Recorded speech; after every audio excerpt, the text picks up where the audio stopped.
Hey guys, tonight we slip back into the 1600s, and you find yourself at the edge of the Kwanza River in Angola. The air is thick with humidity, heavy like a blanket you can't quite shake off, and the sound of insects is constant, like static in the night. Torches crackle along a dirt path, the smoke sharp in your nose, and in the distance you hear drums, steady, layered rhythms that tell everyone in earshot who's in charge here. You're standing in the world of Queen Nzinga, a woman who managed to turn politics into performance and survival into art. It's a world where you don't stroll casually into history. You duck, crouch, and try not to end up as someone else's cautionary tale. Honestly, you probably wouldn't survive a week here. So, before you get comfortable, take a moment to like the video and subscribe, but only if you genuinely enjoy what I do here. Drop your location and your local time in the comments, because I always love seeing where you're listening from. Now, dim the lights, maybe turn on a fan for that soft background hum, and let's ease into tonight's journey together. The Kwanza River isn't just any river, it's the kind of river that shapes nations. It snakes through dense forests and grasslands, carrying with it not only water but also trade routes, fishing grounds, and the power to control who eats and who starves. You can almost hear the clatter of paddles and canoes, merchants calling to one another, and the occasional splash of a crocodile reminding you that nature here has zero interest in your survival. At night, the river gleams under the moon, like a long, silver blade slicing the land in two. And right along its banks, you feel the heart of the Nzinga kingdom pulsing with life. You're in a landscape thick with contradictions. On one hand, it's beautiful, palm trees sway in a lazy breeze, and the night air carries a sweetness of flowers you can't name. On the other hand, it's tense, because even if you're enjoying the view, the people living here are constantly aware of danger. Raiding parties can swoop in, alliances can shift overnight, and Portuguese muskets have started changing the rules of power. Every sound in the dark makes you glance over your shoulder. Now close your eyes and picture this: a royal camp set up near the river. There's a fire pit glowing with embers, guards leaning on spears, and messengers whispering news from across the land. Somewhere in that camp is a girl who will grow into Queen Nzinga. Right now, she's still just another royal child, but she already moves with a certain sharpness, the kind of grace that makes people stop and take notice. Her world is draped in the richness of Nzinga culture, songs that tell history better than any dusty scroll, rituals that bind the living to the ancestors, and ceremonies that remind everyone that leadership isn't just about ruling, it's about surviving storms, both natural and human. The mainstream fact here is that by the late 1500s, the Nzinga kingdom, part of today's Angola, was caught in the web of Portuguese colonial expansion. The Portuguese had planted themselves on the coast at Luanda in 1576, and from there, they pushed inland, hungry for trade, slaves, and territory. They didn't come politely, either. They built forts, cut deals with local rulers, and expected everyone to bow to their new order. Here's the quirky tidbit. In this part of the world, crocodile dung was sometimes mixed with herbs and oils as a kind of sunscreen or medicine. Picture yourself smearing that across your arms before stepping into the fierce Angolan sun. Suddenly, your fancy SPF 50 bottle doesn't seem so bad. You're starting to understand why people in this place develop some creative survival hacks. As you stand by that river, you realize the stakes are enormous. Historians still argue whether the Portuguese intended, from the beginning, to conquer everything outright or if they stumbled into conquest while chasing trade profits. Either way, the outcome for the people living here was the same: battles, broken promises, and whole villages forced into the violent machinery of the Atlantic slave trade. You watch the stars scatter above the river. For people here, those constellations aren't just decoration, they're guides, timekeepers, and reminders of ancestors watching. Imagine Nzinga as a child, listening to elders point out patterns in the sky, telling her stories of warrior kings and clever queens. Every tale plants seeds. Power comes not only from the sword but from wit, courage, and knowing exactly when to sit tall, even if the world tries to make you kneel. And here's the first little joke of the night. Try explaining to someone from 1600 that in the future, people will spend hours watching other people eat dinner on the internet. They'd probably shake their heads and say, Out of all the strange spirits, that one sounds the most cursed. Still, as the drums continue, you can sense something bigger. This isn't just a kingdom trying to survive. It's a place where resilience is stitched into every detail, into the way homes are built from mud and grass that can be rebuilt quickly after raids, into the way children are trained to memorize long lineages so history isn't lost even if elders are taken, into the way songs double as instructions for battle. The Kwanzaa River keeps flowing, indifferent to human struggles. You dip your hand into its current, cool and fast, and you realize it's been carrying stories long before Nzinga, and it'll carry stories long after. For now, though, it carries the story of a girl who will grow into the queen who brings her own chair to the table, because no one else will give her one. And as you drift along this river tonight, with the drums softening and the moon climbing higher, you're only just starting the journey. You're still by the river, but now the campfire crackles lower, and the story shifts closer to the royal household where Nzinga grows up. The Ndango Kingdom isn't some small patch of land, it's a place with layered traditions, rival clans, and constant reminders that power is slippery. You step into the palace compound, past guards with spears tipped in iron, past women carrying calabashes of water on their heads, and into a world where being born royal doesn't guarantee safety. If anything, it paints a bigger target on your back. Nzinga comes into this world around 1583, the daughter of Ngola Kiloanji, the ruler of Ndango. The title, Ngola, isn't just a name, it's the origin of the word, Angola. When you think of that, you realize how tied her family is to the land itself. You picture her father, a man pulled in all directions, Portuguese envoys demanding slaves, local nobles testing his authority, rival chiefs waiting for him to slip. And there in the middle of it all is Nzinga, a sharp-eyed girl listening to every conversation. Life in the palace has its privileges. She's dressed in fine fabrics woven from raffia, she eats from bowls carved of wood and polished smooth, and she hears the drumbeat of ritual every time the sun rises and sets. But it's also a place buzzing with tension. Brothers and sisters jostle for attention. Servants whisper about who might inherit power. You get the feeling that Nzinga learns early on that affection in this family is tangled up with politics. The mainstream fact is this: Ndango was under pressure from Portuguese forces almost from the day Nzinga was born. The Portuguese needed enslaved people to send across the Atlantic, and Ndango was one of their main hunting grounds. Raids, kidnappings, and forced deals tore through the kingdom, weakening her father's grip. Every royal child, Nzinga included, grew up knowing that the Portuguese were not just neighbors, they were a storm on the horizon. But here's a quirky detail. According to some oral traditions, Nzinga's name came from the umbilical cord being wrapped around her neck at birth. In Kimbundu, Nzinga means to twist or to wrap. People believed this marked her as destined for greatness, someone who would never be easily subdued. You picture the midwives leaning over the newborn, whispering that this one is going to make noise in the world. And honestly, they weren't wrong.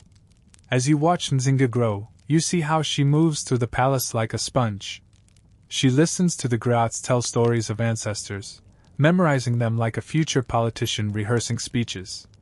She watches envoys come and go, noticing who bows too low, who dares to stand tall. She even learns to read the silences, those tense moments where no one speaks but everyone knows a deal is being cut. Historians still argue whether her father intentionally trained her as a potential ruler or whether she seized those lessons for herself in secret. Either way, you see her absorbing strategies like someone who already knows she can't rely on anyone else to guarantee her place. The family drama around her is thick. Nzinga's siblings aren't just playmates, they're rivals. There's Band, her brother, who will eventually take the throne but not without controversy. There are sisters, including Kifunji, who will later test Nzinga's loyalty in ways that sting. Imagine being a child and realizing your bedtime stories are less about fairy tales and more about how to spot a traitor. And here's the first joke to break the tension. If you thought family dinners were awkward when your uncle brings up politics, imagine sharing roasted yam with a sibling who might literally poison you tomorrow to get closer to the throne. Suddenly your Thanksgiving table feels downright peaceful. The Portuguese, meanwhile, are not sitting quietly on the coast. They're busy building forts, sending priests to baptize locals, and handing out guns like party favors to whichever chiefs will trade captives. Every shipment of muskets tips the balance of power. Nzinga's father resists, sometimes winning small battles, sometimes losing ground. And Nzinga, still young, watches all of it like a hawk, learning the cruel math. More guns equals more leverage. Here's a small but vivid slice of her world. Dango children often played mock battles with wooden spears, training not just for fun but as preparation for the roles they'd grow into. You can imagine Nzinga running among them, sharper, faster, more daring than most. She's not just playing at war, she's rehearsing. But there's also beauty threaded through her childhood. Festivals fill the palace courtyard with dancing, masks carved from wood and painted in colors that glow by firelight. Drums thunder, voices chant, and the line between performance and ritual blurs. For Nzinga, this is education, too. She sees how leaders use spectacle to command respect, how the right costume or gesture can sway a crowd. It's her first taste of political theater, something she'll later master with devastating skill. Still, the shadow never lifts. Every time an envoy arrives from Luanda, tension tightens. Nzinga learns to read their faces, the smirks of men who think they hold the upper hand. She learns that words can sting more than weapons, especially when they carry the weight of European arrogance. And in her mind, you sense a seed planting. If she's ever in the room with them, she'll never accept being made small. The nights by the Kwanzaa River roll on, filled with both laughter and whispered fear. Nzinga's childhood is a lesson in contrasts, privilege and peril, silk and iron, ritual and betrayal. By the time she's a young woman, she's already sharper than many rulers twice her age. And as you leave the palace gates in your imagination, you feel the drumbeat under your feet, steady as a heartbeat. That rhythm is carrying her forward, closer to the day when she'll no longer be just a royal daughter. She'll be the one commanding the room, even if she has to bring her own chair to do it. You're back inside the palace courtyard, and Nzinga is no longer just a sharp-eyed child hanging at the edges of conversations. She's a teenager now, moving with the confidence of someone who knows she can bend rules without always being caught. You notice she's the kind who slips into rooms where she's technically not supposed to be, leaning just close enough to overhear strategies whispered by generals or bargaining tactics muttered by envoys. She's learning the weapons of words, and you can almost see her mind filing them away like a set of daggers tucked into a sash. Words, in her world, aren't just about communication, they're survival tools. If you speak cleverly, you can convince rivals to stand down, neighbors to lend you soldiers, or enemies to hesitate long enough for you to regroup. You watch Nzinga practice conversations the way a swordsman practices lunges, testing tones and phrases, studying how people react. The Ndongo court is her classroom, and every tense negotiation is a lesson. The mainstream fact here is that Nzinga was known to have learned Portuguese, likely from Catholic missionaries and contact with envoys in Luanda. Being multilingual was rare for African rulers of her time, and it gave her a weapon few others possessed. Imagine being able to skip the translator and hear exactly what the Portuguese governor mutters to his aides under his breath. That's not just useful, it's game-changing. Here's the quirky tidbit. Oral tradition says Nzinga was sharp enough to playfully embarrass her tutors. There's a story that she would deliberately misinterpret a Portuguese phrase just to watch them squirm, before smoothly correcting herself to prove she'd understood all along. It's basically the 1600s version of trolling your teacher. Historians still argue whether her language skills came from formal lessons set up by her father or from her own initiative to slip into missionary schools. Either way, you can picture her seated with other royal children, repeating foreign words, then turning to her peers with a smirk that says, "Don't worry, I'll use this against them one day." But language was only part of it. Nzinga also studied diplomacy within her own culture. Ndongo rulers depended on a delicate balance of alliances with surrounding chiefdoms. Every handshake carried hidden meanings, every marriage tie was a political knot, and every gift exchanged had the weight of expectation. Nzinga absorbed all of this. You imagine her watching a visiting chief arrive, noting how many warriors accompanied him, how his wives and daughters were dressed, how his messengers presented tribute. She wasn't just watching, she was calculating. And then there were the Catholic missionaries. By Nzinga's teenage years, they were everywhere, preaching salvation while quietly keeping ledgers of potential converts and slaves. Nzinga knew how to nod politely at their sermons while also slipping away with the more useful parts: the rhetoric, the rhythm, the ability to spin morality into authority. She didn't believe blindly, but she understood that if you could quote scripture back at a priest in his own language, you could disarm him faster than with a spear. Here's where you might chuckle. Imagine a teenage Nzinga sitting in a catechism class, memorizing prayers, while secretly plotting how to weaponize them later in a negotiation. It's the ultimate "sure, I'll do my homework" face while scheming something entirely different. She's also studying performance. In Dango culture, ceremonies often blurred politics with theater. Masks, dances, chants, they weren't just spiritual acts, they were strategies for persuasion. Nzinga learned how a gesture could silence a crowd, how a costume could declare dominance, how a pause at the right moment could make everyone lean in closer. You realize she was training not only as a diplomat but also as an actress, rehearsing for negotiations that would one day be remembered for centuries. But training didn't mean safety. The palace was a boiling pot. Every prince and princess was both family and rival, and Nzinga knew that her intelligence made her a threat. You picture her practicing a polite smile while inwardly checking for daggers behind her. If there was a teenage award for most likely to survive a coup, she'd already have it pinned to her raffia tunic.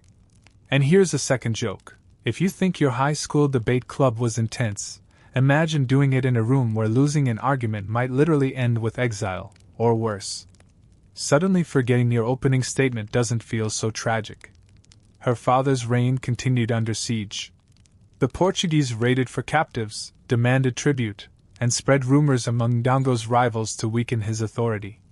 Nzinga watched him juggle these threats with limited success, and each failure carved into her memory. She saw the traps hidden in treaties, the way a small concession now could spiral into larger losses later. If you've ever played a game of chess where every move matters, imagine playing that game with your kingdom's survival on the line. Nzinga was studying that game every single day. Historians still argue whether she showed early signs of wanting the throne for herself, or if she was simply preparing to serve as an advisor. What's clear is that she was never content to be silent. You get the sense that if her father dismissed her from a meeting, she'd still find a way to know exactly what was said, maybe by bribing a servant with a bracelet, or by simply listening from behind a screen. And she didn't just study men. She studied women too. Royal wives, priestesses, elder counselors, they wielded power in their own ways, often subtle, often underestimated. Nzinga saw that you could rule a room without ever raising your voice, simply by controlling who spoke first, who sat closest to the throne, who was allowed to pour the wine. Those little things mattered, and Nzinga filed them away like precious weapons. One more joke for you. Think of her like the person who watches every behind-the-scenes feature on a movie DVD, not because she's a fan, but because she's planning to direct the sequel. By the time Nzinga reached adulthood, her arsenal was packed. She had languages, diplomacy, wit, theater, and a deep understanding of human weakness. And all the while, the drums by the Kwanzaa River beat on, steady as the ticking of a clock, carrying her closer to the moment when she'd use all these weapons at once. The sun beats down on the red earth, and you feel the air shimmer with heat as the Portuguese problem grows heavier in Nzinga's world. By the early 1600s, they're no longer just coastal traders, they're fort builders, slave raiders, and power brokers, worming their way inland from their hub at Luanda. You can almost hear the crack of a musket shot echoing over the savannah, a sound as alien to Dango ears as it is terrifying. You picture Luanda itself, a coastal town built by the Portuguese in 1576, its whitewashed stone churches and barracks squatting awkwardly against a landscape of palm trees and huts. Ships bob in the harbor, ready to swallow hundreds of human beings and spit them across the Atlantic. From there, the Portuguese export not just goods but also arrogance, carrying the assumption that African rulers should be junior partners in their empire, or obstacles to crush. The mainstream fact is that by Nzinga's youth, the Portuguese had turned Angola into one of their main slave-supplying regions. Tens of thousands of people were shipped from Luanda across the ocean, destined for plantations in Brazil. The Portuguese weren't just trading, they were restructuring societies to serve their demand. For Ndongo, this meant constant raids, kidnappings, and battles that drained the kingdom's strength. You ride alongside Nzinga's father's warriors as they patrol the frontier. Spears in hand, shields slung on their backs, they move through tall grasses that hide ambushes. The fear isn't just of Portuguese musketeers but also of neighboring African groups who've allied with the colonizers, trading captives for guns. Every shadow could mean betrayal. Here's the quirky tidbit. Portuguese priests wrote that local chiefs sometimes offered crocodiles as tribute animals. The idea of leading a snarling reptile on a leash into a formal audience is wild enough, but picture the governor of Luanda trying to keep a straight face while being handed a beast with jaws wide enough to swallow his leg. That's diplomacy, Ndongo style.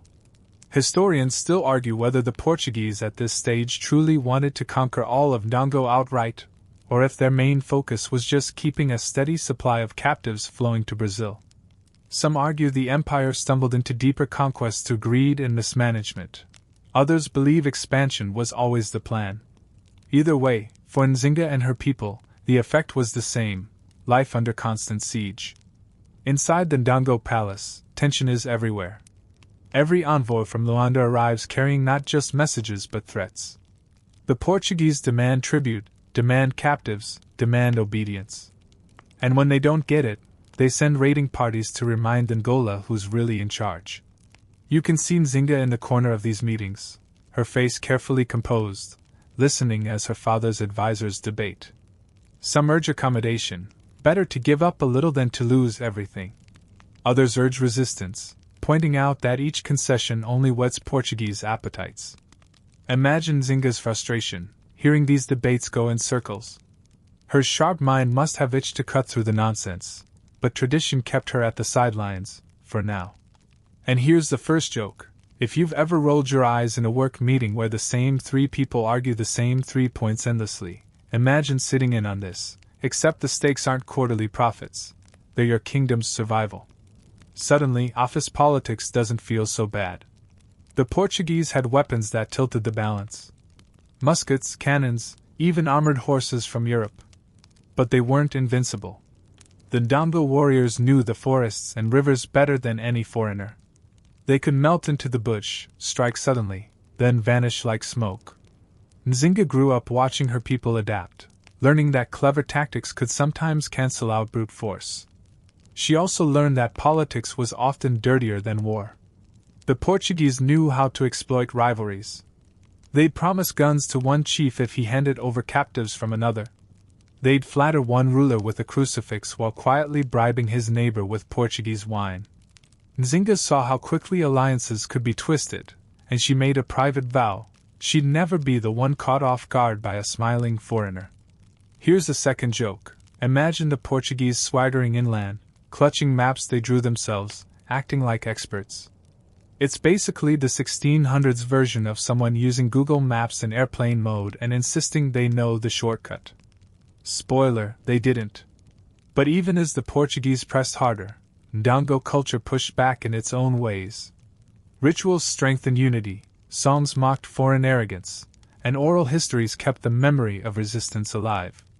Nzinga wasn't just learning the mechanics of politics, she was absorbing the emotional armor of a people refusing to vanish.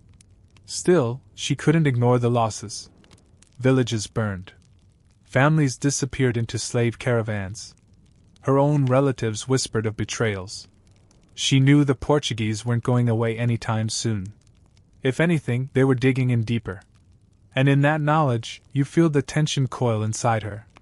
She would have to meet them not just with warriors but with words sharp enough to draw blood. And here's the third joke. Think of Nzinga watching Portuguese soldiers in their stiff armor under the Angolan sun, sweating buckets, while Ndongo warriors in light tunics jogged past them. It's the medieval version of showing up overdressed to a barbecue. You look impressive for 5 minutes, then you pass out in the heat. As the river keeps flowing and the nights pass, you sense the pieces moving on the board. The Portuguese problem isn't some distant storm anymore, it's right at the gates. And Nzinga, still waiting her turn to step forward, is sharpening her words into weapons. You slip deeper into the palace halls, where shadows stretch across the walls, and the sound of whispers carries farther than footsteps.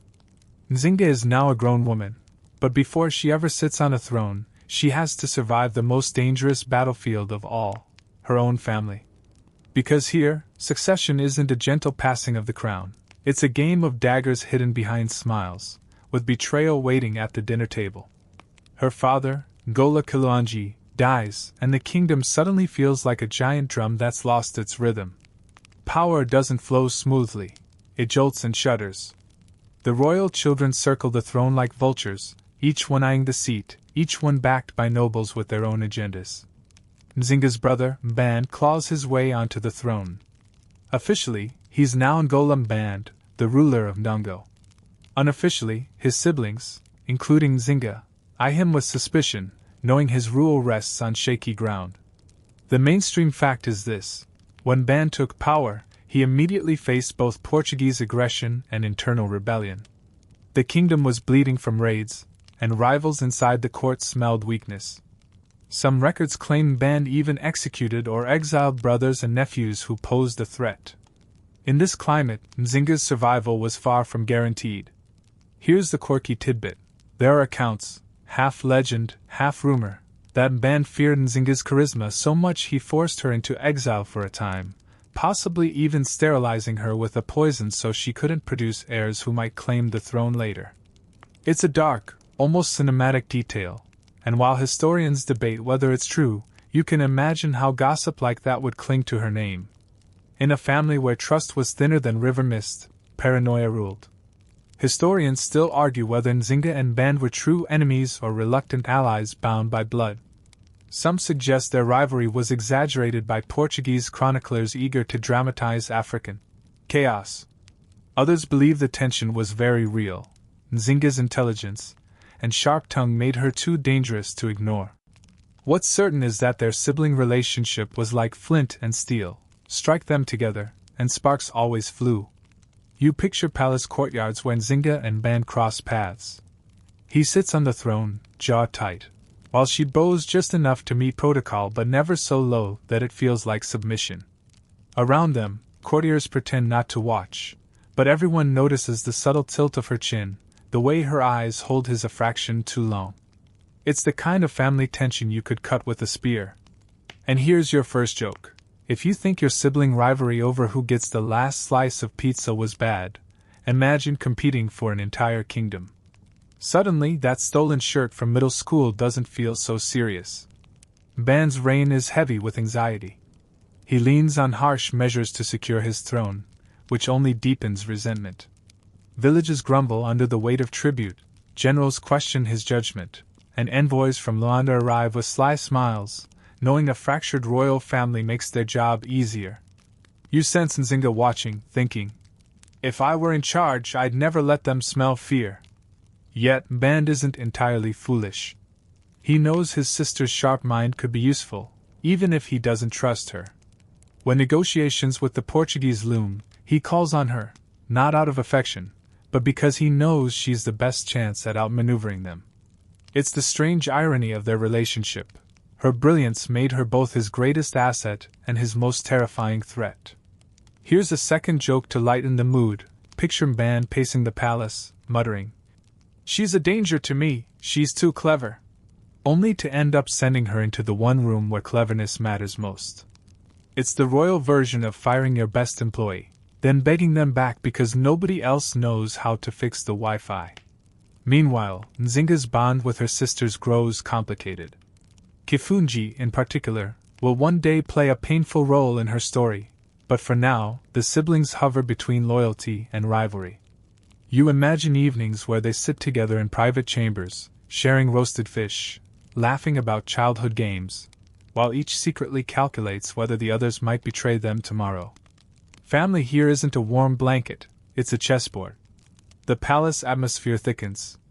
You hear the shuffle of guards in the halls, the murmur of priests offering counsel, the scrawling of scribes recording decrees that may or may not be obeyed. Every corner hums with paranoia. Nzinga keeps her composure, her sharp eyes scanning, her tongue sharpened for the moment she's called forward. Historians still argue whether she actively plotted against man during this time or simply bided her time until circumstances handed her an opening.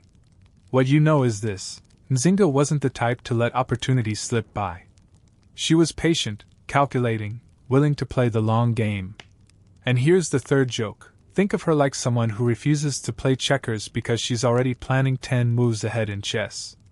The rest of her siblings are still arguing over who gets the red pieces. As the river of time flows on, you sense a storm building.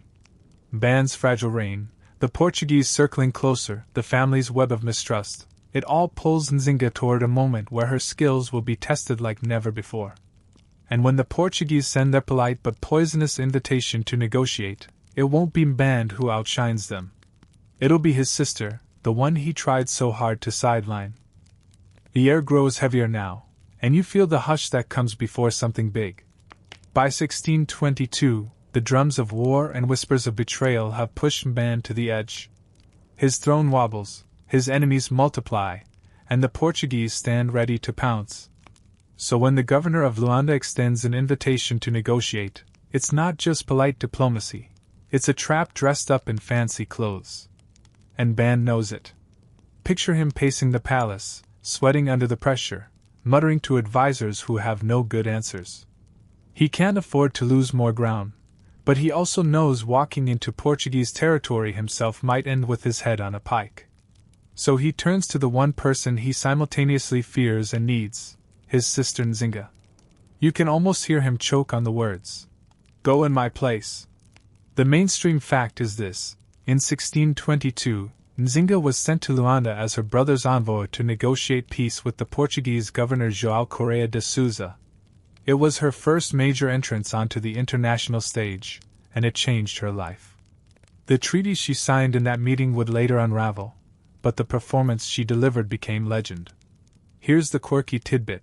Before leaving for Luanda, oral tradition claims Nzinga performed rituals with spiritual leaders who smeared her with red ochre and blessed her journey with chants to ancestors. Whether literal or symbolic, it paints a vivid picture. Nzinga stepping into enemy territory not just as a diplomat, but cloaked in spiritual firepower. Historians still argue whether Mban sent her willingly, trusting her skill, or whether Nzinga demanded the role herself, seizing the chance to prove she was more capable than her brother. The records are fuzzy, and you can almost hear the debates. Was she his emissary or his rival in training? Either way, the moment belongs to her.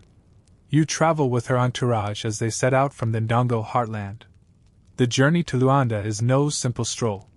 The roads cut through forests buzzing with insects, across rivers that could sweep you under, and past villages wary of both Portuguese raiders and Ndongo tax collectors. Her procession isn't just soldiers and servants, it's a show of strength. Warriors march in step, banners wave, and Nzinga rides with the kind of calm that says, I belong here, even in enemy territory. And here's the first joke. If you've ever had to psych yourself up to walk into a high-stakes job interview, imagine doing it knowing the interviewer might literally stab you if you stumble. Suddenly, spilling coffee on yourself doesn't feel so catastrophic. As the group approaches Luanda, the landscape changes.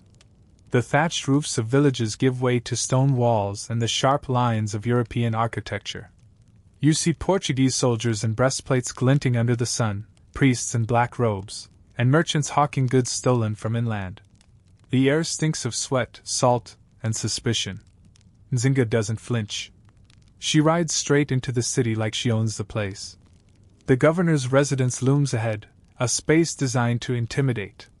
Cannons line the walls, flags whip in the coastal breeze, and guards clutch muskets at the ready.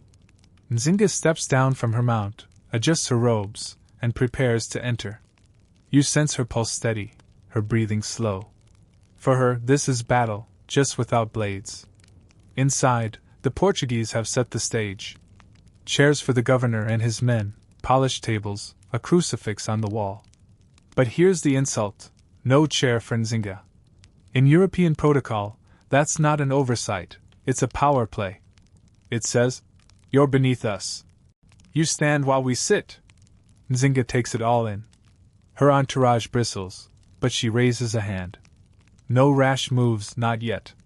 The silence in the room grows thick, every eye fixed on her. And this is the moment, her test, her chance to show she's no one's servant.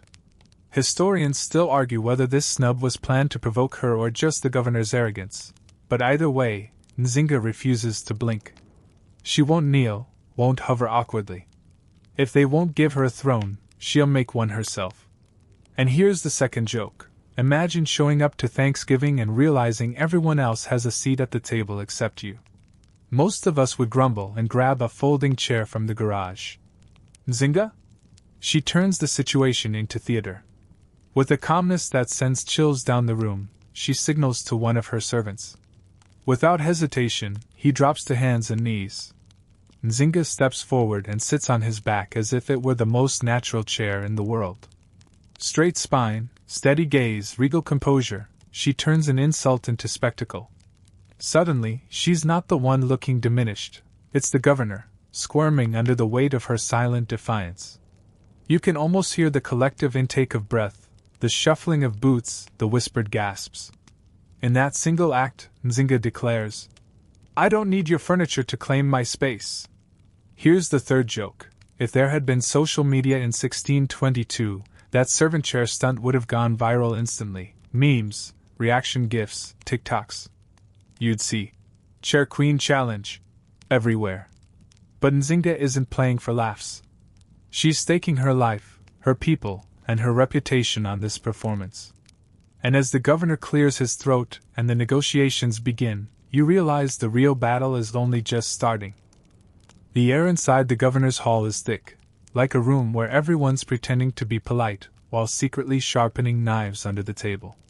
Nzinga sits perfectly composed on the back of her servant throne, and suddenly the Portuguese governor's carefully staged room doesn't feel so powerful anymore. The message is clear. If you thought humiliation would make her small, she just turned it into her own coronation moment. The governor tries to proceed as if nothing happened, but you know his pulse is racing. He expected a flustered African envoy, not a queen in all but title, radiating command without raising her voice. The courtiers around him shift uncomfortably, some smirking, some glaring, but none daring to say what they're all thinking. She's in charge of the room now. The mainstream fact here is that the negotiations of 1622 resulted in a formal treaty. The Portuguese agreed to withdraw troops from certain Nongo territories, release hostages, and recognize Nongo as an ally rather than a subject state. In return, Band and Nzinga agreed to reaccept Christianity, halt hostilities, and even deliver some tribute. On paper, it looked like a breakthrough. But here's the quirky tidbit. The treaty was reportedly signed not only with ink but also sealed by Nzinga's baptism. She was baptized Ana de Souza, with the governor's wife serving as her godmother. Imagine that. One moment she's defying the governor by creating her own throne, the next she's agreeing to let his wife sprinkle water on her head. It's political theater layered on political theater. Historians still argue whether Nzinga's baptism reflected genuine faith or pure strategy. Was she truly convinced by Christianity, or did she see it as a useful mask to wear in front of the Portuguese? You can almost hear her inner monologue. "Sure, call me Ana de Souza if it means you'll hand me a treaty. But don't mistake the name for obedience." As the meeting unfolds, you watch her work the table like a hawk circling prey. She doesn't just answer questions, she redirects them, reframes them, forces the governor to acknowledge her as an equal. When he talks about subjects, she corrects him. Allies. When he hints at dominance, she counters with partnership. Her tone is never shrill, never desperate. It's measured, calm, like someone rearranging furniture in her favor. And here's the first joke. Imagine your Wi-Fi company trying to upsell you with hidden fees, and instead of arguing, you calmly rewrite their contract while the rep nervously nods. That's Nzinga in Luanda. At one point, the governor tries to invoke religion as a binding force. Nzinga leans in, quoting scripture back at him, in Portuguese, no less. You can almost hear the collective gasp from his aides. It's one thing to face resistance in Kimbundu, but in their own language, and with their own Bible? That's the kind of rhetorical judo that makes an empire look clumsy. Outside, Luanda bustles, but inside, every pause feels weighted. The servant beneath Nzinga holds steady, embodying her point. Even when denied a throne, she creates one. She doesn't need their validation, and that confidence reshapes the negotiation. Here's a second joke. It's like showing up at a dinner party, being told there's no plate for you, and then calmly eating your meal off the host's fine china cabinet. Suddenly, everyone's wondering who's actually running the party. By the end of the talks, the Portuguese are smiling for the record, pretending they've secured a Christian ally, while Nzinga walks away with promises of withdrawal and recognition. Both sides frame it as a win, but you can feel the deeper victory belongs to her. She came into their house, flipped the power dynamic, and left them rattled. Historians still argue about how effective this treaty truly was. Some claim it bought only a few months of peace before collapsing into more conflict. Others argue it gave Nongo valuable breathing space and set Nzinga on a path to leadership. What no one debates is the impact of her performance. The image of a woman refusing humiliation and bending the room to her will. And here's the third joke. If body language classes ever needed a mascot, Nzinga on her human throne should be on the cover. Lesson 1: Sit tall, make eye contact, and if they don't give you a chair, improvise. When she finally rises from her human seat and exits the hall, you imagine the stunned silence left behind. The Portuguese governor might puff his chest and call it a victory, but his aides whisper that they've just been outmaneuvered by a woman who refused to kneel. The night in Luanda hums with gossip. Merchants carry tales of the fiery envoy, priests murmur about her baptism, and soldiers shake their heads at the sight burned into their memories. A queen who sat tall when they tried to make her stand. And as Nzinga's entourage marches back toward Nongo, the moon overhead feels like a spotlight, following her into history. You ride back out of Luanda with her, the dust of the city fading behind as Nzinga and her entourage return to the Nongo heartland. The treaty papers are folded neatly away, the baptismal water is long dried on her forehead, but the real treasure she carries home isn't ink or ritual, it's the way she flipped the table, literally and figuratively. Everyone saw it. Everyone's talking about it. But the negotiations weren't just about the theatrics of a chair. They were about reading the room, bending the mood, and playing with power like it was clay. Nzinga had walked into a nest of Portuguese elites who expected deference, and she left with their governor nodding along like a schoolbook caught in a lecture.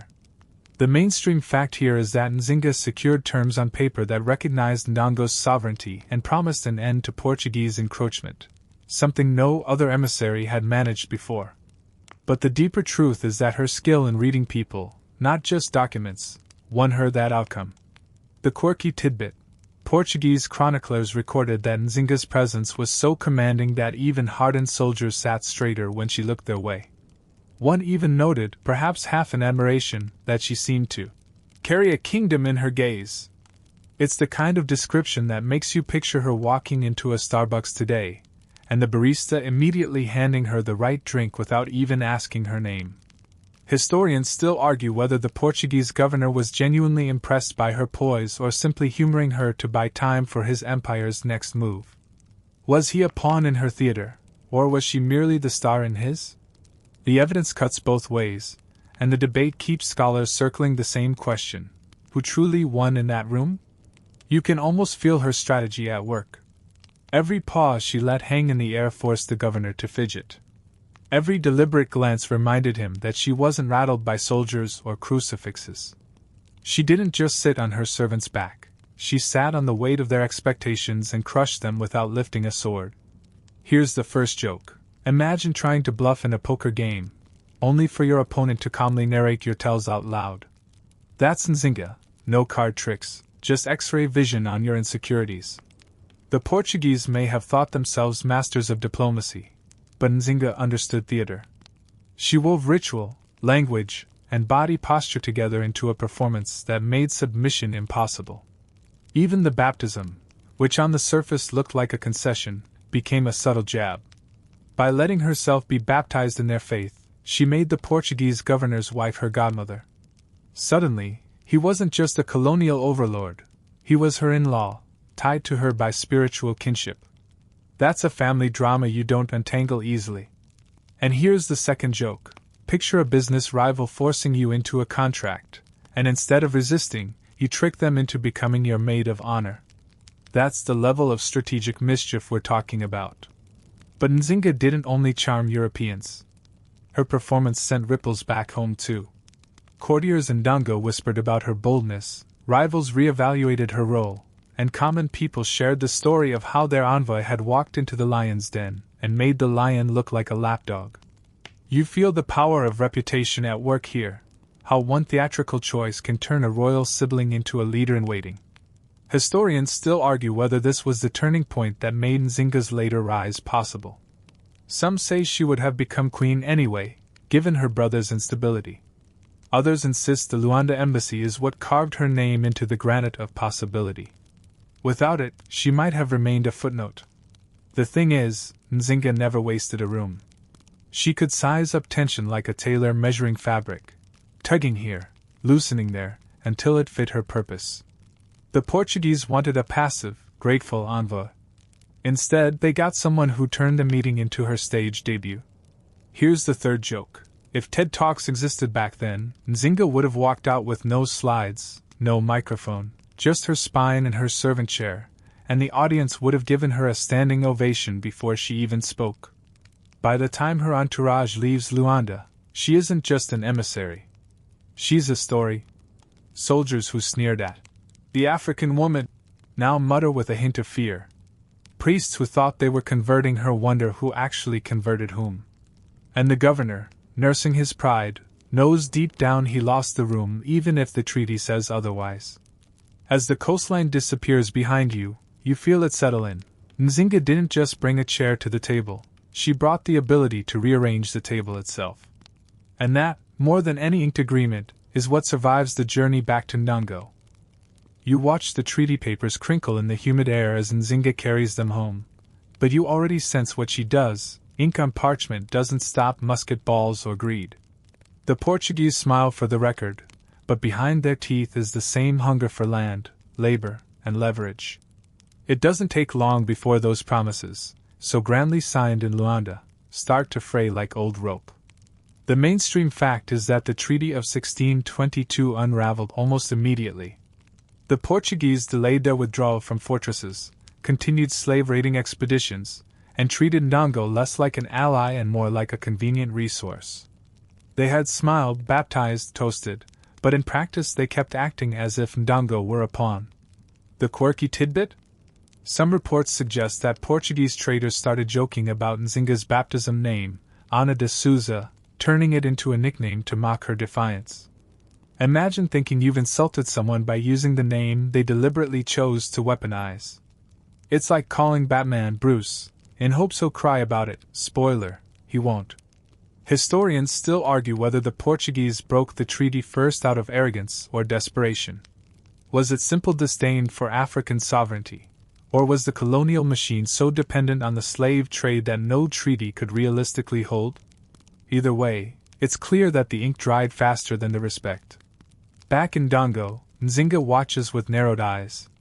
She knows what it means when soldiers linger after promising to leave. She knows what it means when captives are marched away despite signed agreements. Treaties are only as strong as the swords that guard them, and at this point, the Portuguese have more swords. Here's the first joke. It's like canceling your gym membership, getting the confirmation email, and then still finding charges on your credit card every month. The Portuguese were the original subscription scam. But the collapse of the treaty doesn't crush her, it steals her. You see her pacing in the palace, gathering advisors, listening to reports from scouts. Each broken promise becomes fuel, each insult another nail in the coffin of trust. She doesn't throw tantrums, she calculates. She understands that politics isn't just about signing papers. It's about timing. It's about knowing when to play the supplicant and when to bare your teeth. The Portuguese want her brother man pliant. They want Ndongo fragmented. And yet, their own arrogance is giving her leverage. Every slave raid angers the people. Every broken promise makes Nzinga's warnings sound prophetic. Slowly, she turns betrayal into a campaign poster. And here's the second joke. If politicians today could weaponize, "I told you so," The way Nzinga did, half of Congress would be out of a job. She uses the discontent to fortify her own image. While her brother struggles under pressure, she positions herself as the leader who sees through Portuguese tricks. Rumors swirl of her calm at the negotiation, her steel under baptism, her refusal to be humiliated. Each new Portuguese betrayal amplifies the legend. Historians still argue whether Nzinga was already planning rebellion during the 1622 embassy, or whether the treaty's failure flipped her resolve from cautious diplomacy to calculated resistance. Did she always see the ink as disposable, or did the Portuguese force her hand by tearing the paper first? Either way, you watch her adapt. She doesn't cling to illusions of peace. She trains her focus on the long game: survival, sovereignty, and reputation. She begins reaching beyond Ndongo, quietly building ties with Mbangala war bands, with other Congo nobles, with anyone who might balance Portuguese firepower. And here's the third joke: think of her as that friend who never deletes receipts. Years later, when someone lies about what happened, she's got screenshots ready. Nzinga knew the Portuguese would betray her, and she stored the receipts in the hearts of her people. By the end of that first fragile peace, the treaty is less a contract and more a stage prop. The Portuguese wave it around to claim moral high ground. Nzinga points to it to highlight their hypocrisy, and everyone else sees it for what it is: a paper tiger. The air in Ndongo grows hotter with tension. Villages raid each other under colonial pressure. Forts on the frontier glare like unwanted neighbors. And in the center of it all stands Nzinga, sharpening her words into blades, waiting for the moment when she'll need to sharpen real blades too. You trail behind Nzinga as she paces the palace, the air thick with tension not only from the Portuguese but from within her own bloodline. Family in royal courts has always been complicated, but in Ndongo it's practically a full-contact sport. Power isn't just inherited, it's clawed, bargained, and defended like a fortress. And no one knew this better than Nzinga and her sister Kifunji. The mainstream fact is that Nzinga and Kifunji's relationship was marked by both closeness and rivalry. Early sources describe them as confidants, working together in a court where trust was as rare as an honest tax collector. Later accounts, though, show them colliding like two storm fronts, each unwilling to yield. Here's the quirky tidbit. Local lore claims that when they were young, Nzinga and Kifunji competed in everything: horse riding, wrestling, even memorizing proverbs. Once, they supposedly raced across the palace courtyard so fiercely that they knocked over a ceremonial drum, earning a week of scolding from their father. If true, it says a lot. These weren't timid princesses sipping palm wine in a corner. They were training for a life where wit and muscle both mattered. Historians still argue whether Kifunji truly betrayed Nzinga later in life, or whether the Portuguese deliberately painted her as a scheming rival to fracture Ndongo's unity. Was she an ambitious sister willing to undercut Nzinga, or was she simply a pawn in colonial narratives that thrived on sowing division? The jury's still out. But as you walk through the halls of the Ndongo court, you sense the danger of sibling politics. Nzinga's brother, Ban, still sits on the throne, unstable and insecure, relying on her while resenting her shadow. Kifunji, caught between loyalty and survival, must decide whether to stand beside Nzinga or carve her own path to influence. Here's the first joke. Think of it like Thanksgiving dinner, except instead of fighting over the last slice of pie, everyone's fighting over who gets the army. Nzinga, ever the strategist, doesn't dismiss Kifunji. She draws her closer, speaks to her in hushed tones, reassures her. If you squint, you can almost believe she's crafting a partnership, two sisters against the world. But underneath that warmth is steel. Nzinga knows that family is both her strongest shield and her softest spot. The Portuguese, ever eager to exploit cracks, whisper in ears, promise favors, hint at futures where one sister might shine brighter if the other stumbles. You can feel the weight of those whispers pressing against the palace walls, dripping like poison into family bonds. Here's the second joke. It's like a reality TV producer secretly feeding contestants lines just to spark drama. The Portuguese were the original bad faith scriptwriters. For a while, the sisters maneuver side by side. They attend councils together, soothe restless nobles, and even coordinate negotiations. Nzinga leans on Kifunji's presence as proof that her authority isn't just personal, it's familial. But every shared glance also carries the possibility of suspicion. Did she linger too long with the Portuguese envoy? Did she speak too softly when the treaty terms were read? Historians still argue whether Nzinga trusted anyone fully, even Kifunji. Some see her as ruthlessly pragmatic, incapable of letting bonds outweigh strategy. Others see in her relationship with her sister glimpses of vulnerability, the rare moments where she allowed love to thread through the iron bars of politics. Here's the third joke. If palace walls could talk, they wouldn't spill secrets, they'd just sigh and say, "You wouldn't believe what these sisters said about each other yesterday." And you notice, as Nzinga watches Kifunji, that she isn't blind to the risks. She's cataloging every word, weighing every silence. The same queen who read a Portuguese governor like a children's book is now reading her own sister, searching for loyalty or betrayal in the flicker of an eye. In these moments, the grandeur of Ndongo's throne feels smaller than the tightrope Nzinga walks. It's not just about resisting Portugal or rallying warriors. It's about surviving her own bloodline. A sister can be a hand to lift you up, or the shove that sends you tumbling. And Nzinga knows, with the clarity of someone who has seen too much, that both possibilities live in Kifunji's shadow. You feel the air grow heavier in the palace, as if every corridor is lined with invisible listeners. Whispers of poison, daggers, and conspiracies travel faster than drums. Brother against sister, courtier against courtier, the royal household of Ndongo feels less like a family and more like a chessboard where every piece has teeth. And right in the middle is Nzinga, learning that survival in the palace requires as much cunning as any battlefield. The mainstream fact here is that her brother, King Band, grew increasingly paranoid during his reign.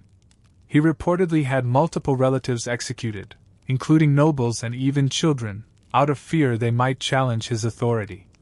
Nzinga, though spared, was forced to tiptoe through this storm of suspicion while still serving as his most effective diplomat.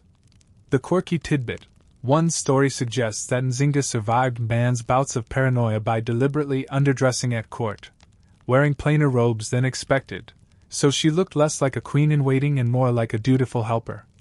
If true, it's political camouflage at its finest, the 16th century version of showing up to work in sweatpants, so the boss doesn't think you're gunning for their job.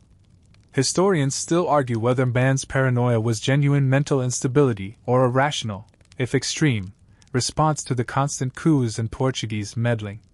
Was he a cruel, unstable ruler, or simply a desperate man trapped in a system that rewarded fear more than trust?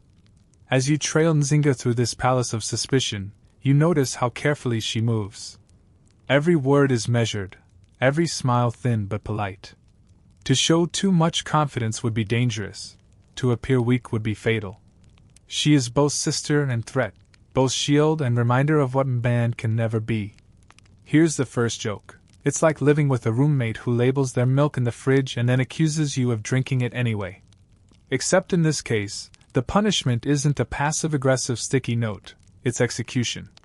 Nzinga isn't passive in this game, though. She studies court politics the way a hunter studies tracks. When a noble falls from favor, she doesn't gloat, she learns. When rumors swirl, she memorizes their paths.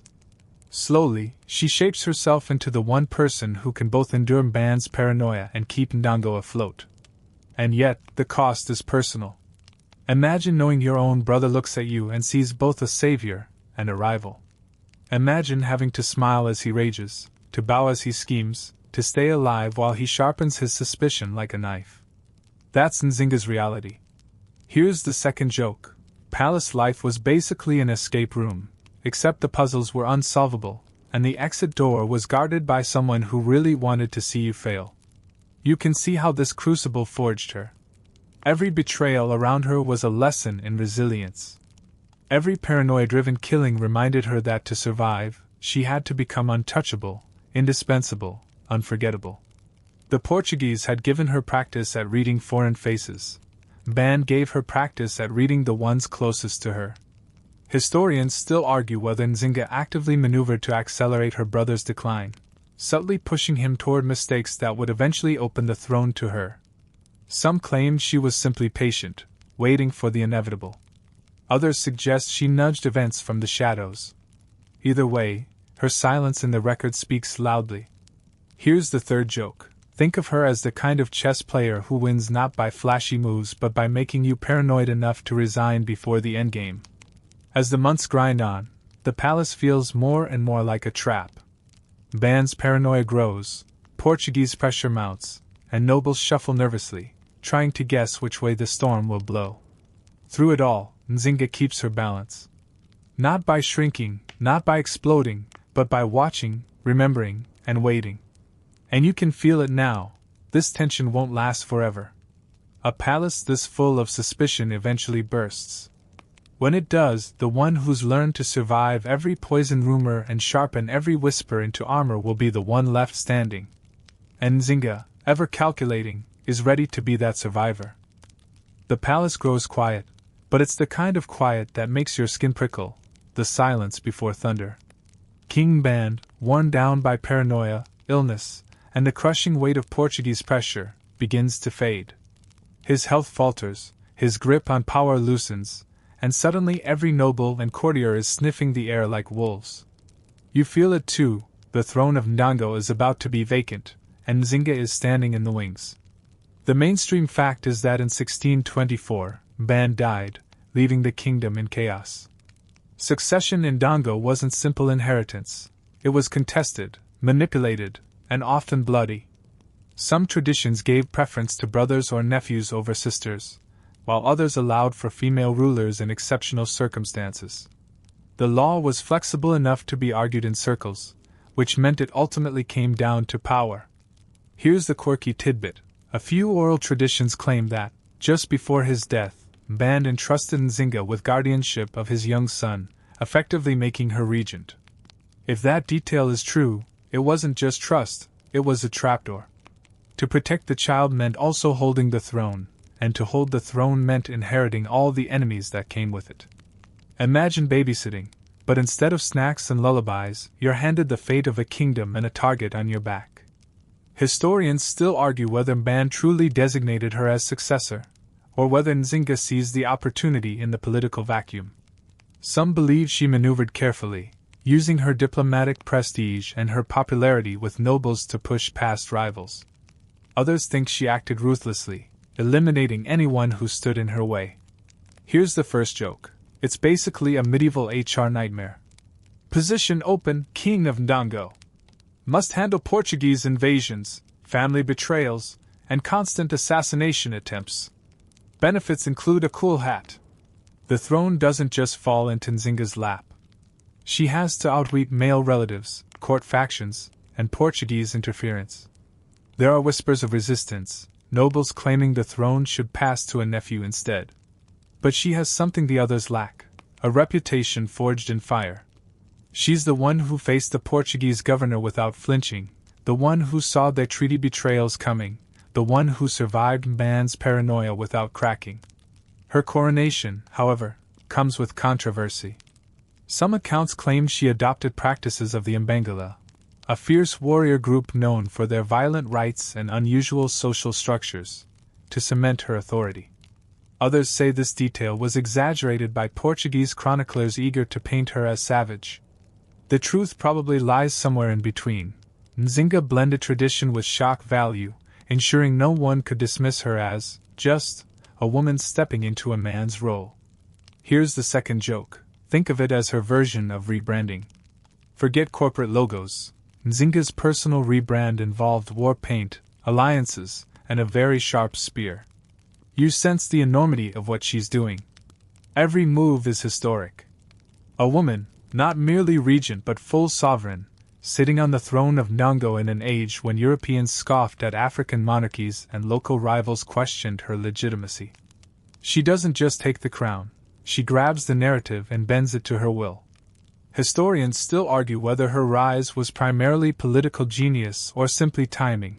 Did she climb because she was the sharpest mind in the room, or because the collapse of Ndango under Ban made her the only viable option? Whichever it was, the result is the same. Nzinga becomes queen, and the era of hesitation ends. Here's the third joke. when she finally sits on that throne, you imagine her muttering, "Fine. If you want something done right, do it yourself." And so, in the wake of man's death, Ndongo doesn't collapse. It hardens under Nzinga's leadership. She inherits a kingdom riddled with Portuguese forts, slave raids, fracturing alliances, and simmering family rivalries. But where others see hopelessness, she sees a game board. The throne is hers, the pieces are scattered, and she's about to play the long game with a patience and ferocity that few could match. The silence in the palace breaks, not with thunder, but with the quiet certainty of Nzinga's voice taking command. And for the first time, you realize, you're no longer following a princess, a negotiator, or a sister. You're following a queen. You stand at the edge of the battlefield, the smell of wood smoke and iron in the air, watching Nzinga transform from diplomat to warlord. Her crown isn't just a gilded symbol, it's a helmet, and her throne is a saddle. Every choice she makes now isn't whispered in a palace corridor but shouted over the clash of spears. The mainstream fact: Nzinga didn't just inherit Ndongo, she turned it into a military state, rallying soldiers against Portugal and its allies.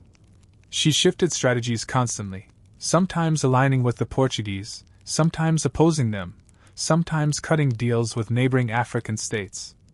Her adaptability made her one of the longest surviving thorns in Lisbon's side. Here's the quirky tidbit: Nzinga supposedly painted her face with ash before going into battle, a striking image that both terrified her enemies and rallied her troops. Some stories even say she wore men's armor while still keeping the regal jewelry of a queen, a blend of symbols that made her look half warrior, half divinity. Imagine Batman showing up to a royal banquet with pearls around his neck. That's the level of hybrid intimidation she perfected. Historians still argue whether her military success came from genius-level tactics, or from the Portuguese being overstretched and distracted by wars elsewhere. Was Nzinga truly one of the great generals of her age, or did timing and geography tilt the scales in her favor? Here's the first joke: leading a resistance army against Portugal is like trying to fight a bulldozer with a shopping cart. Yet somehow, Nzinga kept flattening their wheels. She didn't fight alone, of course.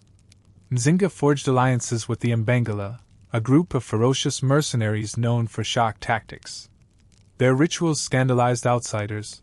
They practiced initiation rites involving blood and sometimes adopted children captured in raids as warriors. But Nzinga saw past the horror stories.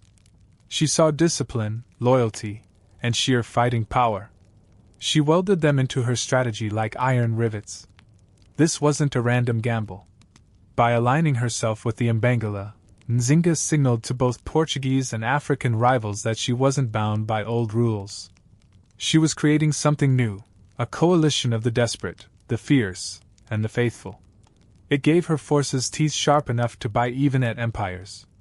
Here's the second joke: it's like drafting the rowdiest rugby team you can find and then handing them an instruction manual for guerrilla warfare. Nzinga also mastered psychological tactics. When Portuguese envoys arrived, she staged elaborate displays, parades of soldiers, ritual dances, and even captives brought forward as proof of her reach. Every performance was a message. I am not just another African queen. I am your equal, or your nightmare. But don't mistake this for bloodlust alone. Nzinga balanced brutality with diplomacy. When peace benefited her people, she took it. When betrayal came, she flipped the table and returned to war. The Portuguese never knew which Nzinga they would face: the sharp-tongued negotiator who forced them to treat her as a sovereign, or the commander whose archers melted into the forests and left their garrisons in ruins. Historians still argue whether her campaign saved Ndongo from complete collapse or merely delayed the inevitable tide of colonial expansion. Either way, her resistance bought decades of autonomy in a century when other states were swallowed whole. Here's the third joke: she was basically the original master of read the room. Except instead of deciding whether to bring chips to the party, she was deciding whether to sign a treaty or launch a night raid. As you march alongside her army through dense forests, you hear the chants of warriors, the drumbeats echoing across the night. Nzinga rides at the center, her eyes steady, her hands never trembling. Every raid, every skirmish, Every narrow escape reinforces one truth: she is not simply playing defense. She is rewriting what it means to lead in a world that tried to script her out. The chair at the negotiation table may have been her first symbol of defiance, but out here, in the field, Nzinga herself is the chair, unyielding, immovable, the seat of authority no one dares to topple. The years roll on, and you begin to feel the weight of time pressing against Nzinga's shoulders. She's no longer just the bold negotiator with a folding chair stunt, or the fiery commander leading charges at dawn. Now she's a seasoned queen, scarred by battles, haunted by betrayals, but still unwilling to bend. What sets this chapter of her life apart isn't only the blood and steel, it's her skill at turning chaos into longevity. The mainstream fact: Nzinga held power for nearly 4 decades, a remarkable feat in a century where most African states buckled under the Portuguese slave trade. Through those years, she negotiated treaties, launched counterattacks, and played regional politics like a harp, sometimes siding with Europeans, sometimes with rival kingdoms, and always with one goal: survival of her state and her people. Here's the quirky tidbit. Late in life, Nzinga apparently forced her court to address her as king, rather than queen. She adopted male titles and, in some accounts, kept a harem of male concubines dressed in women's clothing. To modern ears, it sounds like a mix of power play and performance art, but for Nzinga, it was strategic theater. By blurring gender roles, she asserted her right to rule without question. Think of it like an HR workaround. If the bylaws say only kings can hold this title, fine, I'll be the king. Historians still argue whether these details reflect Nzinga's true lifestyle or Portuguese attempts to exoticize her. Some believe the cross-dressing concubine stories were colonial smear tactics. Others suggest Nzinga genuinely redefined gender expectations to solidify her authority. Either way, the legends add a layer of theatrical defiance to her rule. Here's the first joke. She basically invented the medieval power suit. Forget shoulder pads in the 1980s, Nzinga put on king as her ultimate costume. Even as she aged, Nzinga remained relentless. She signed a peace treaty with Portugal in the 1650s, one that recognized her as a legitimate ruler. It was a staggering victory. After decades of fighting, Lisbon finally acknowledged her sovereignty, even if only on paper.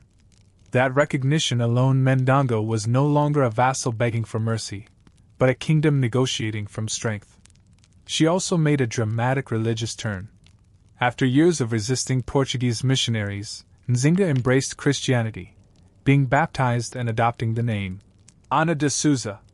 Was this sincere faith or just another strategic pivot? Historians still argue. Some think she found comfort in the church during her later years. Others see it as another savvy move, gaining European allies and moral cover against the constant accusations of savagery. Here's the second joke. It's the ultimate. If you can't beat them, join them maneuver. Except instead of signing up for a gym membership, Nzinga signed up for eternal salvation. Even with peace treaties signed, she never let her guard down.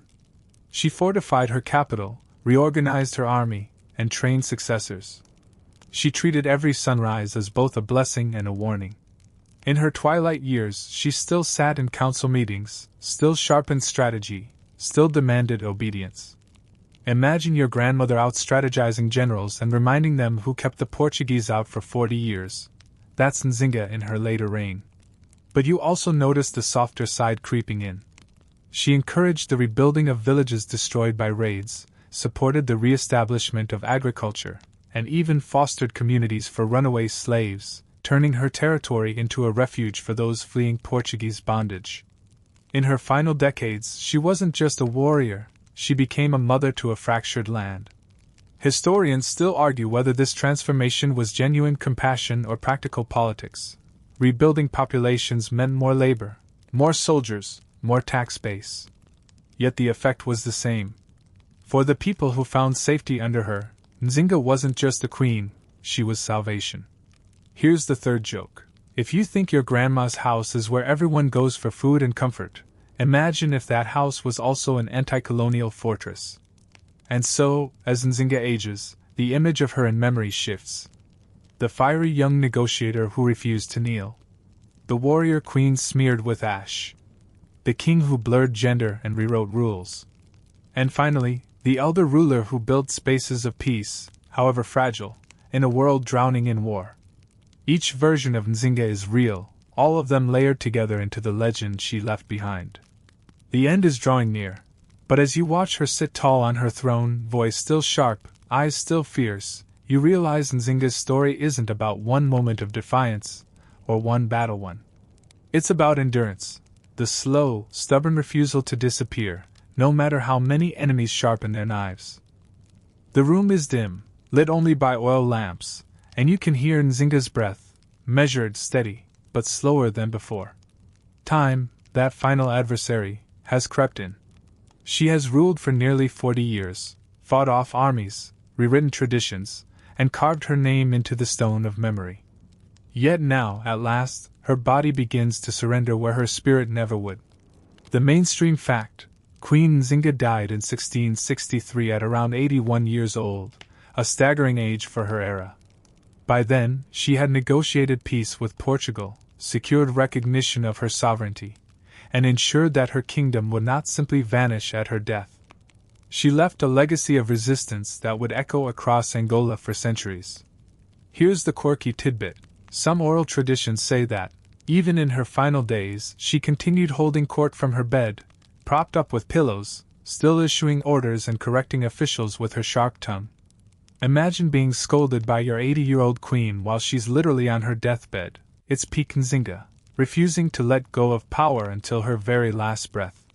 Historians still argue whether her successors truly carried on her vision or whether the kingdom declined quickly after her passing. Some claim her treaties and alliances unraveled almost immediately. Others say her influence lingered like incense, shaping Angolan resistance movements well into the future. Here's the first joke. It's like when your favorite TV show ends and a spin-off just doesn't quite hit the same. Her funeral was elaborate, befitting a ruler who had stared down empires. Accounts differ. Some describe Christian rites, others emphasize traditional ceremonies, but all agree that her burial was meant to seal her as both queen and legend. Even in death, she was a paradox: a Christian king-queen of Ndongo and Matamba, a warrior-turned-mother, a rebel-turned-stateswoman. The Portuguese, who once dismissed her as a nuisance, recorded her passing with a mixture of relief and respect. They had faced few enemies so tenacious. Among her people, songs and stories carried her name long after her body returned to the earth. She became not just a queen but a symbol, the woman who refused to kneel. Here's the second joke. Honestly, if Nzinga had lived another 40 years, Portugal might have just given up and gone home. Even centuries later, her legacy is everywhere. Angolan independence movements in the 20th century invoked her name as a rallying cry. Statues of her rise in Luanda, her face appears on currency, and her story threads through classrooms and bedtime tales. She lives in the rhythm of drums, the whisper of wind across the Kwanza River, and in every person who resists being forced to kneel when they'd rather stand, or bring their own chair. Historians still argue how much of her legend is polished myth, and how much is fact. Did she truly keep a harem of cross-dressing men? Did she assassinate rivals with calculated precision, or did Portuguese chroniclers exaggerate to demonize her? Was her late life Christianity devout or political camouflage? But in some ways, these debates miss the point. Nzinga's power lies not only in what she did but in what she represents: survival, defiance, wit, and the audacity to sit where others would crawl. Here's the third joke. If history were a group project, Nzinga is that one person who actually does all the work, and then signs her name in giant letters across the final report. And so the chair she once demanded at a negotiation table becomes more than a prop. It becomes the symbol of her reign. She didn't kneel before the Portuguese, and she didn't kneel before time, either. She sat tall until her body no longer allowed it, and even then, her story refused to bend. And now, as the lamps fade in that long-ago palace, you feel the air grow softer, slower, like the hush before sleep. Nzinga is gone, but her voice lingers, a whisper across centuries reminding you of the strength in standing, or sitting, your ground. The drums are quieter now, the clash of swords only an echo. What remains is the image of a queen who lived through storms and still found ways to smile, to scheme, to win small mercies against overwhelming odds. Your breath matches the rhythm of hers, calm and steady. You picture the forests of Angola at dusk, cicadas humming, the Kwanzaa River sliding quietly through its banks. The fires of war have burned out, and in their place are villages being rebuilt, children laughing again, and fields green with new crops. It's peaceful here, the kind of peace Nzinga carved with her own determination. Every queen, every story, eventually softens into memory. And memory, when told at night, becomes something gentler, something to cradle you as sleep comes closer. You can let go of the weight of battles and the arguments of historians. For now, what matters is the stillness, the cool hush of night air brushing against your skin, and the knowledge that endurance, courage, and wit are as timeless as the stars above you. So close your eyes. Let the shadows grow long, let the hum of your fan become the forest breeze, and let your breathing slow with each passing moment. Nzinga's chair is still there at the table, unshaken, unmoved, waiting quietly in the candlelight. You don't need to sit in it tonight, you only need to rest, knowing that some stories guard you while you sleep.